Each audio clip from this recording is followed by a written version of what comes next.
शिक्षा मित्र की आज एक बहुत बड़ी खबर निकल कर सामने आई है। क्या है वो खबर, हम आपको बताएंगे। उससे पहले अगर आप चैनल पर न्यू है तो चैनल को सब्सक्राइब कर ले और साथ में बेल आइकन वाले घंटे को दबाना ना भूले। तो क्या है शिक्षा मित्र की बड़ी खबर, चलिए आपको हम दिखा। शिक्षा मित्रों की भर्ती के बाद अगर उनको सहायक अध्यापक बनाने के में समाजवादी पार्टी के अधिकारी के शासन में जो अधिकारी रहे होंगे, उन्होंने जो दस्तावेज और जो प्रक्रिया तय की होगी वो बुद्धि और विवेक से की होती तो सुप्रीम कोर्ट से इनको ये दिन नहीं देखना पड़ता। अब उसका ठीकरा किस पर फूटा? अखिलेश यादव पर फूटेगा, क्योंकि चुनाव तो उनको लड़ना। बाबू तो निकल लिया, वो रिटायर हो गया, गोमती नगर में कोठी बनवा के या नोएडा में कोठी बनवा के ठाठ से रहेगा। आप झाल बजाओ। इसलिए मैं फिर कह रहा हूं, जो बातें मुझे समझ में आती हैं, मेरा तो सरकारों से कोई लेना देना नहीं रहा कभी। आप लोगों को क्यों नहीं आती जो दिन भर सरकार में रहते हो? सुप्रीम कोर्ट में एक पिटीशन, एक एप्लीकेशन क्यों नहीं मूव हो सकती कि भाई जब फैसला आपने लिख ही लिया हुजूर, तो मिलॉर्ड उसको जारी करो, इधर या उधर, कम से कम बच्चा निश्चिंत हो, दरोगा। किस बात का इंतजार है? काचुप साध रहा बलवाना, किस बात का संधान हो रहा है? 17,000 रुपए अनुदेशकों को दिया जाए महीने में। सिंगल बेंच का फैसला आया, सर बाबू चले गए डबल बेंच में। डबल बेंच ने भी वही कह दिया हाई कोर्ट के। अब क्या संयुक्त राष्ट्र संघ जाएंगे बेसिक शिक्षा सचिव? क्यों नहीं दे सकते? क्यों नहीं दे सकते? और एक बात मैंने और कही थी, ये टीईटी के पर्चे का जब मामला आया था तो मैंने कहा था कि उत्तर प्रदेश में ऐसा भी हुआ, ऐसे इम्तिहान हुए, कौशल को याद होगा, जिसमें पर्चा ही गलत बना, तो उसमें 3 सवाल ही गलत आए। बाद में हाई कोर्ट ने कहा ये 3 सवाल गलत है। उन पर्चा बनाने वालों के जो लोग थे, जो कमेटी जिनने पर्चा बनाया, उनको जेल क्यों नहीं भेजा हमने? इसके लिए कोई बड़ी मीटिंग की जरूरत थी? नहीं। कई बार मैं बेचैन हो जाता हूं कि उनको जेल भेजने में कहां हाथ बंधे थे। वो ट्रंप के रिश्तेदार थे क्या बाइडेन के, कि उनको जेल भेज देते तो अमेरिका संबंध खराब हो जाते? 20 लाठी मार के जेल भेजते। और जिन्होंने वो कमेटी बनाई उन अधिकारियों को भी जेल भेजते। कैसे मूर्ख ढूंढ के क्यों लाए? नहीं। बियर की गोदाम में जिसने अपनी प्रिंटिंग प्रेस दिखाई, प्रिंटिंग प्रेस थी नहीं, बियर की गोदाम थी वहां, उसको पर्चा छापने का ठेका क्यों दे दिया? अच्छा दे दिया तो फिर उनके खिलाफ एनएसए लगाओ, 10-20 लोगों के खिलाफ एनएसए लगाओ, घर की संपत्ति कुड़क करो। 23 लाख लोगों के भविष्य के साथ खिलवाड़ कर दिया। ये छोटी छोटी चीजें, उनसे कोई वोट बैंक बिगड़ेगा? नहीं। उनसे तो वोट बढ़ सकता है, जो उपाय मैं बता रहा हूं, घटने का प्रश्न नहीं। लेकिन सरकारें पता नहीं क्यों साहस नहीं जुटाती। 2 लोग गिरफ्तार हो गए, बोले एक मालिक है और एक संजय उपाध्याय, बाकी कबड्डी खेल रहे क्या? जो शादी ब्याह मुंडन के कार्ड छापते थे 13वीं के और भागवत के, उनको ये गोपनीय पर्चा छापने का ठेका दे दिया। उनने मुंडन के कार्ड के तरीके से बांट दिया पर्चा। उनके सबके खिलाफ सीजर की कार्रवाई क्यों नहीं हो?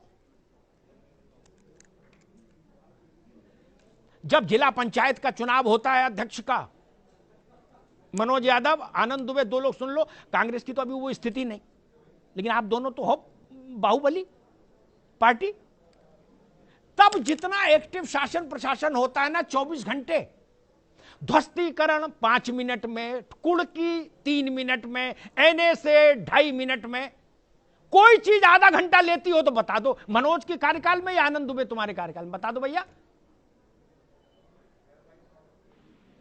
अभी फैसला हो कि एटा में XYZ है, उनको वो रास्ते पर लाइन पे नहीं आ रहे, तो आधे घंटे में तीनों काम हो जाएंगे उनके। अगर जिला पंचायत का चुनाव हो, नहीं हो जाएंगे? ध्वस्तीकरण, कुड़की, एनएसए, सब घर फ्लैट। त्रिपाठी जी उधर से निकले, बोले अरे भैया घर कहां गया? बोले समतलीकरण हो गया। ऐसी त्वरा, ऐसा गति इन बेरोजगारों के लिए आप लोग क्यों नहीं दिखाते? इनके लिए जब भी मैं लड़ने आता हूं आप लोग मुझे एक वो पकड़ा देते हो कि नहीं मीटिंग करेंगे। यही बात अखिलेश जी की सरकार में होती थी, वो यहां हो जाती कि मीटिंग नहीं, उसके लिए चिंतन कर रहे, बैठ रहे, बात कर रहे। अरे मैं पूछ रहा हूं पटियाली में कभी क्यों नहीं बैठे? आदमी को गिरफ्तारी भी हो गई, ध्वस्तीकरण भी हो गया, जो जो हो गया सब हो गया। क्या वहां तो दरोगा पहले लिस्ट जारी कर, थानेदार अपने सारे दरोगाओं को जारी कर देता है कि जो जो लोग जिला पंचायत के सदस्य चुने गए हैं उनके बाबा, दादा, नाना, ससुर, ससुर तक के जीवन से जुड़े सारे आपराधिक रिकॉर्ड हमको पहले उपलब्ध करा दो ताकि उनको पकड़ने में आसानी हो। नहीं, इसका मतलब तेजी तो है, वो तेजी यहां दिखे, मैं निवेदन ये करता हूं। और एक आखिरी बात कहूंगा, त्रिपाठी जी, कई बार होता है कि भारत की ब्यूरोक्रेसी पर कोई टिप्पणी, या जो भारत की ब्यूरोक्रेसी में उत्तर प्रदेश की, मैं एक अद्भुत बात मैंने इजाद की। अमेरिका, जापान, फ्रांस, सबकी ब्यूरोक्रेसी फेल भारत के आगे। पता है क्यों? सुन लो यादव जी, एक लिटमस पेपर टेस्ट बताए दे रहा हूं भारत की ब्यूरोक्रेसी की क्षमता जानने के लिए। क्या आप किसी भी मोहल्ले में मूंगफली बेचने का या अंडे, उबले अंडे बेचने की ठेली लगा लीजिए, क्या, या अपने घर के बाहर एक कट्टा मोरंग और 4 ईंटें गिरवा लीजिए। अगर आपने 4 ईंटें और एक कट्टा मोरंग गिरवा लिया तो वहां नगर निगम का या जीडीए जो भी प्राधिकरण है उसका जेई 1 घंटे के भीतर आपके पास नमूदार हो जाएगा। क्या अमेरिका में भी नहीं हो पाता? आनंद भाई समझ रहे ना? और अगर मूंगफली की ठिलियां लगा ली तो 3 लोग वो हफ्ता मांगने वाले आ जाएंगे, पुलिस का, थाने का आदमी, नगर निगम का और पार्षद जी का चिंटू पिंटू। नहीं, गलत तो नहीं कह रहा भैया?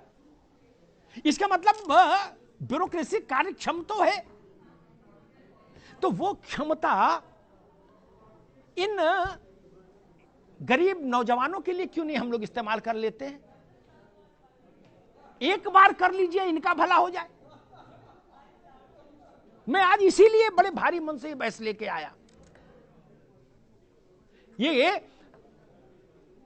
जितने लोग बैठे हैं, जिनकी तहरीरें आप देख रहे हैं ना आंदोलन में, इसमें कोई भी ऐसा बच्चा नहीं है जो सरसब्ज परिवार से हो, जिसका परिवार बहुत संपन्न हो, प्रभावशाली हो, कोई नहीं है।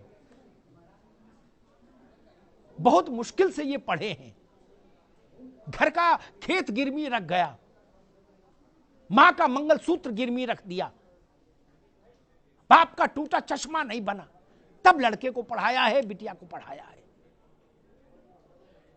अधिकारियों में वो संवेदनशीलता दिखनी चाहिए।